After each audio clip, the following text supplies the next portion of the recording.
Hello बच्चों, देखते हैं क्वेश्चन अंदर क्या गिवन है। असर्शन में क्या दिया हुआ है, if the radius of earth is decreased keeping its mass constant, effective value of G may increase और decrease at the pole. Effective value of G पूछी गई है। इफेक्टिव वैल्यू ऑफ जी क्या है? नॉर्मली तो हम जी 9.8 लेते हैं, मगर क्या है, अगर हम पोजीशन को बदलें अपनी अर्थ के ऊपर, हम कभी पोल पे जाते हैं, इक्वेटर पे जाते हैं, कहीं और पोजीशन पे जाते हैं, तो थोड़ा सा चेंज हमें देखने को कई बार मिलता है। ठीक है, उसके लिए हमारे पास फॉर्मूला आपने थ्योरी में पढ़ा होगा, ये होता है R omega square cos square phi.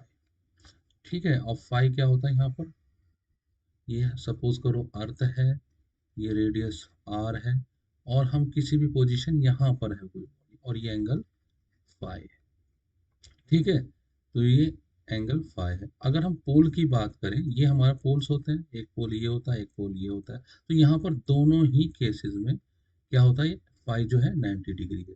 तो हमारा कॉस फाई क्या हो जाएगा, कॉस 90 डिग्री, और वो क्या होता है, जीरो होता है। तो यहाँ पर हम जीरो पुट करेंगे, G dash is equal to G minus zero, और G dash is equal to G हो गया। मतलब जी की वैल्यू पर कोई भी चेंज होने वाला नहीं है।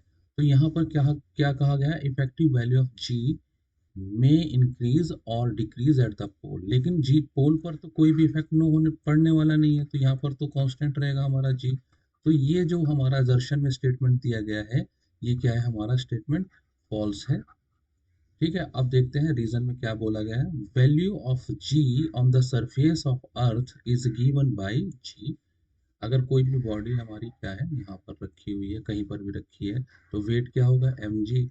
और ये अर्थ का जो फोर्स ऑफ अट्रैक्शन है वो ये होता है एम से, एम गया ये, तो जी क्या हो गया हमारा, G M by R square. और यही चीज यहाँ पर दी हुई है, तो ये वाला हमारा ट्रू हो गया। तो हमारे पास कौन सा केस आ गया, जो हमारा एजर्शन है वो तो हमारा फॉल्स है, और जो हमारा रीजन है वो हमारा ट्रू है। ये कौन सा ऑप्शन होता है, ये ऑप्शन हमारा डी होता है। आई होप बच्चों आपको समझ में आ गया होगा।